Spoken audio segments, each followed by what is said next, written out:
Hello, last लेक्चरला आपण practice set 1.1 complete केला होता. आज आपण पाहणार आहे बेसिक प्रपोर्शनॅलिटी थिअरम BPT. ठीक आहे, व्हेरी इम्पॉर्टंट. थिअरमचं स्टेटमेंट काय पहा. थिअरमचं स्टेटमेंट आहे, if the line is parallel to one side of the triangle which intersect other two sides into distinct point, then the line divide those sides in same proportion. म्हणजे काय, त्रिकोण आहे triangle ABC च्या एका साईडला line L ही line काय पॅरल आहे, BC ला L ही लाईन पॅरल आहे. If the line is parallel to one side of the triangle आणि L ही लाईन रिमेनिंग टू साइड्सला AB ला P मध्ये आणि AC ला Q मध्ये इंटरसेक्ट होत असेल तर L ही लाईन AB ला आणि AC ला सेम रेशो मध्ये डिवाइड करते. If the line is parallel to one side of the triangle which intersect other two sides into distinct points, then the line divide those sides in same proportion. त्रिकोणाच्या एका बाजूला समांतर असणारी रेषा त्रिकोणाच्या दोन बाजूंना दोन भिन्न बिंदू छेदत असेल तर ती रेषा त्या बाजूंना प्रमाणात विभागते. सेम प्रपोर्शन, प्रमाणात म्हणजे आपण काय म्हणतो, आपण त्याला जर सपोज AP2 आहे, PB3 आहे, AQ4 आहे, तर QC 6 असला पाहिजे. याला म्हणायचं सेम प्रपोर्शन. सॉरी AP2 आहे, PB4 आहे आणि AQ जर 3 असेल तर QC किती पाहिजे, 6 पाहिजे. QC 6 पाहिजे. म्हणजे AP/PB, AP/PB रेशो किती आला, 2/4 म्हणजेच 1/2. AQ/QC म्हणजेच 3/6 रेशो काय आला, 1/2. याला म्हणायचं सेम रेशोमध्ये. हा रेशो जर सेम असेल तर मी त्याला म्हणणार की लाईन L ही AB ला आणि AC ला सेम रेशोमध्ये डिवाइड करते. ओके, हे स्टेटमेंट आहे. आपल्याला याचा आता प्रूफ पाहायचा आहे, पण प्रूफ आपल्याला पाहायचा आहे ज्या आपण प्रॉपर्टी पाहिल्या त्या फर्स्ट लेक्चरला, त्याचा यूज करून आपल्याला याचा प्रूफ पाहायचा आहे. ओके, तर आता प्रूफ करायचं आहे. फर्स्ट लिहिणार आपण, फर्स्ट काय लिहिणार, गिवन. गिवन म्हणजे जे दिलेलं आहे आपल्याला, ते काय दिलंय, in triangle ABC, triangle ABC मध्ये line L parallel to BC. ABC मध्ये L ही लाईन पॅरल आहे कशाला, BC ला. अजून काय, and line L intersect AB at point P and AC at point Q. एवढंच दिलेलं आहे आपल्याला. गिवन म्हणजे ते दिलंय, ते काय दिलंय, ट्रायंगल ABC दिलाय, त्याच्यामध्ये लाईन L ही BC ला पॅरल आहे आणि L AB ला P मध्ये आणि AC ला Q मध्ये इंटरसेक्ट होते. To prove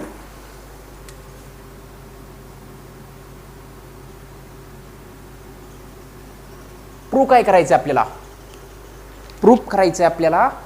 then the line L divides AB and AC in same proportion means AP/PB is equal to AQ/QC. हे आपल्याला प्रूफ करायचं आहे. AP/PB चा जो रेशो असणार आहे तोच रेशो AQ/QC चा असणार आहे. ओके, तर याच्यामध्ये आपल्याला एक कन्स्ट्रक्शन करायचं आहे. कन्स्ट्रक्शन काय करतो, कन्स्ट्रक्शन पहा. कन्स्ट्रक्शन काय करतो,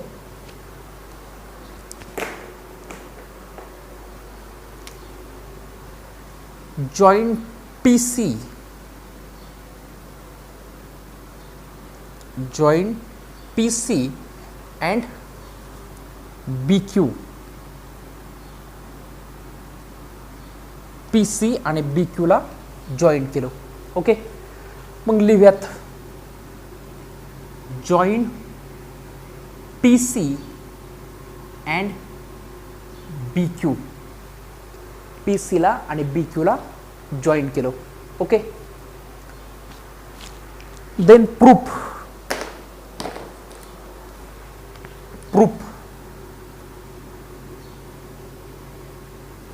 प्रूफ पहा. आता इथे पहा, कन्स्ट्रक्शन केल्यामुळे तुम्हाला नंबर ऑफ ट्रायंगल्स मिळाले. त्याच्यापैकी तुम्हाला 2 ट्रायंगल्स पाहिजेत. कोणते 2 ट्रायंगल्स, ट्रायंगल्स APQ आणि ट्रायंगल्स PQB दिसतात. APQ आणि PQB. प्रूफ मध्ये in triangle APQ and triangle PQB, APQ आणि PQB मध्ये पहा. आता सपोज हा ट्रायंगल आहे APQ. ओके, आता याचा बेस कन्सिडर केला आपण हा, तर त्याची हाईट असणार आहे ही. बेस मी AP घेतला, height is always perpendicular to base.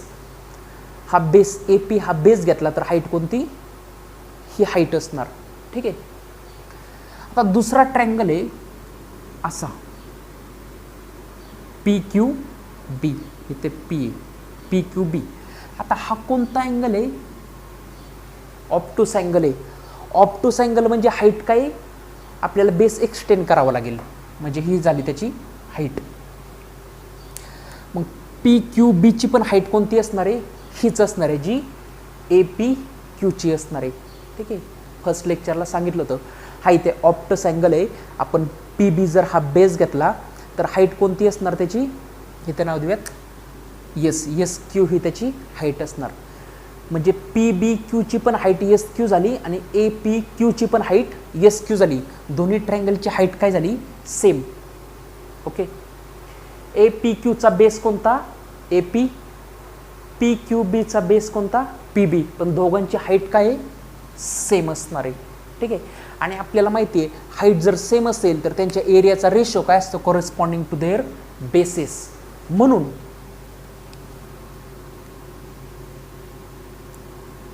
Area of triangle APQ upon area of triangle PQB is equal to ratio of the areas of triangles having equal height is equal to ratio of their corresponding bases. मग APQ चा base AP घेतला तर PQB मध्ये त्याचा corresponding base PB, याला equation दिलं 1 आणि reason लिहिणार, याचं रिजन लिहिणार काय, ट्रायंगल्स हॅविंग इक्वल हाईट. ट्रायंगलची हाईट इक्वल आहे त्यामुळे त्यांच्या एरियाचा ratio corresponding to their bases. Okay, आत्ता ट्रायंगल घेतला मी APQ आणि PQB. ओके, आता ट्रायंगल घ्यायचा APQ in triangle APQ and triangle PQC. APQ आणि PQC, APQ सेम ठेवला, फक्त PQB च्या जागी PQC घेतला. ओके, सेम थिंग तेच करायचं आपल्याला जे मागाशी केलं होतं. हा APQ, आता ह्याचा बेस घेणार आपण AQ. हा बेस घेतला तर ही झाली हाईट. Okay, perpendicular. आणि हा झाला PQC. मग हा ऑप्टोस अँगल, तर ह्याची पण हाईट कोणती असणार आहे, हीच. पी क्यू सीची पण हाईट कोणती असणार, हीच. ए पी क्यूची पण हाईट कोणती असणार आहे, हीच. याची पण हाईट काय झाली, सेम झाली. ए पी क्यूचा बेस कोणता, ए क्यू. पी क्यू सीचा बेस कोणता, क्यू सी. ओके, आपण मगाशी ए पी क्यू मध्ये ए पी बेस घेतला होता, आता ए पी क्यू मध्ये बेस घेणार ए क्यू. मगाशी पी क्यू बीचा बेस घेतला पी बी, आता पी क्यू सीचा बेस घेणार क्यू सी. ओके, मग हे इथे पण त्यांची हाईट सेम आली. हाईट जर सेम असेल तर त्यांच्या एरियाचा रेशो काय असणार आहे, करस्पॉन्डिंग टू देअर बेसेस. म्हणून area of triangle A P Q upon area of triangle P Q C is equal to A P क्यूचा base A Q, P Q सीचा बेस क्यू सी. याला equation दिलं 2. Reason तेच, triangles having equal height. Triangles having equal heights. Okay, इथपर्यंत समजलं असेल. Next पहा, पहिल्यांदा triangle घेतला ए पी क्यू, नंतर घेतला पी क्यू बी, सेकंडला ट्रायंगल घेतला ए पी क्यू आणि पी क्यू सी. आता ए पी क्यू सोडून देणार आणि हे दोन ट्रायंगल घेणार पी क्यू बी आणि पी क्यू सी. म्हणजे हा पी क्यू बी आणि P Q C. Then in triangle PQB and triangle PQC.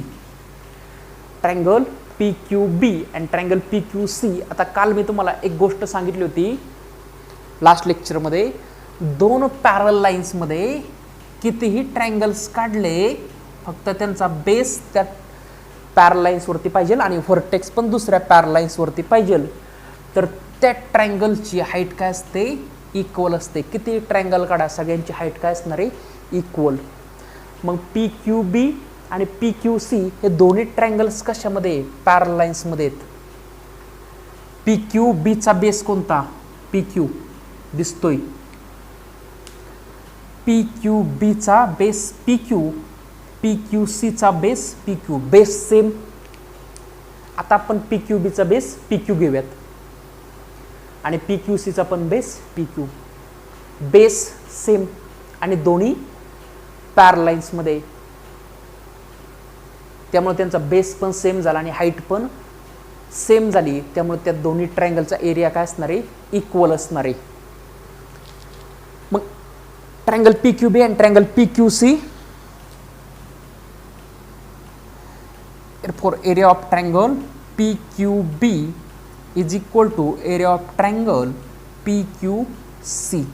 का, बेस पण सेम आहे PQ आणि हाईट पण त्यांची इक्वल आहे.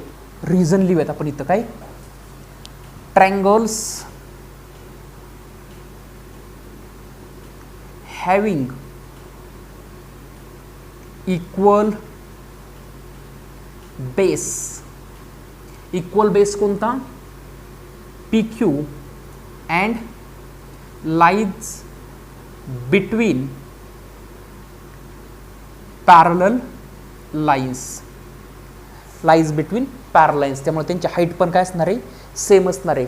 Triangles having equal base PQ and lies between parallel lines, therefore height equal. ठीक आहे, त्यामुळे त्यांची हाईट पण काय असणार आहे, इक्वल असणार आहे. आता पहा,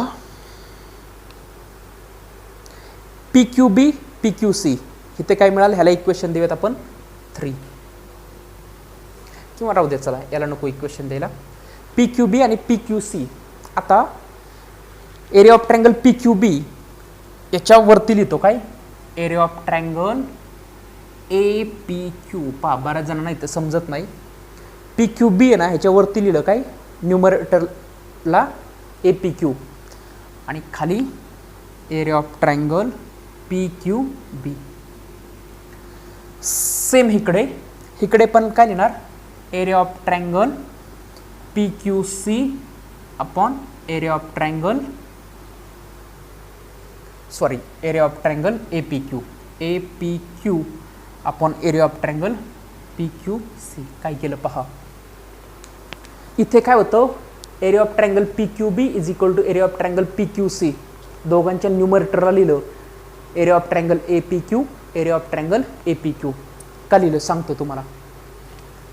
जर A is equal to B असेल ना, A is equal to B ह्यांचा काहीतरी रेशो असेल, तर ह्याच्यावरती लिहिलं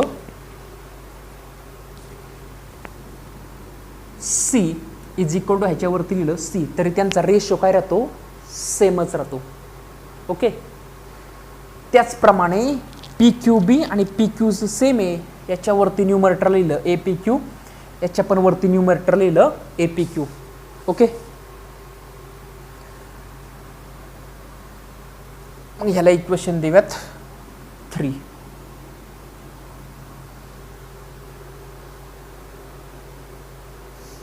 ठीक आहे. मग आता पहा, 1 मध्ये काय आहे, APQ upon PQB, APQ upon PQB is equal to काय आहे, AP upon PB equal to. Second मध्ये काय आहे, APQ upon PQC is equal to AQ upon QC. ठीक आहे. From 1, 2 and 3. आणि हेच आपल्याला काय करायचं होतं, proof. If the line is parallel to one side of the triangle which intersect other two sides into distinct point, then the line divide those sides in same proportion. म्हणजेच AP upon PB is equal to AQ upon QC. ठीक आहे. हे आहे आपलं BPT theorem. BPT theorem समजलं असेल. आता converse of BPT, BPT थेरमचा converse काय आहे, if the line divides any two sides of the triangle in same ratio, then the line is parallel to third side. BPT काय होतं, if the line is parallel to one side of the triangle which intersect other two sides into distinct point, then the line divide those sides in same proportion. त्रिकोणाच्या एका बाजूला समांतर असणारी रेषा त्रिकोणाच्या दोन बाजूंना दोन भिन्न बिंदू छेदत असेल, तर ती रेषा त्या बाजूंना प्रमाणात विभागते. जर L पॅरलल असेल BC ला, तर ह्या दोन साइडचा रेशो काय असणार आहे, इक्वल. आणि ह्या जर हे झालं BPT. कॉन्व्हर्स काय, ह्या जर दोन साइडचा रेशो जर इक्वल असेल, तर लाईन पॅरलल असणार आहे कशाला, BC ला. ठीक आहे. याचा प्रूफ तुम्हाला बुकमध्ये दिलेला नाही, मी पण देणार नाही, शॉर्टमध्ये फक्त सांगतो. पहा, BPT काय होतं आपलं, BPT काय, BPT थेरम कॉन्व्हर्स नाही. BPT काय होतं, if line L parallel to BC, line L parallel to BC, then AP upon PB is equal to AQ upon QC. हे झालं BPT. L पॅरलल BC ला, then AP upon PB is equal to AQ upon QC. हे झालं BPT. मग converse of BPT काय असणार आहे, converse of BPT, converse of BPT if AP upon PB is equal to AQ upon QC, then L parallel to BC. Okay. If the line divides any two sides of the triangle in same ratio, then the line is parallel to third side. Okay.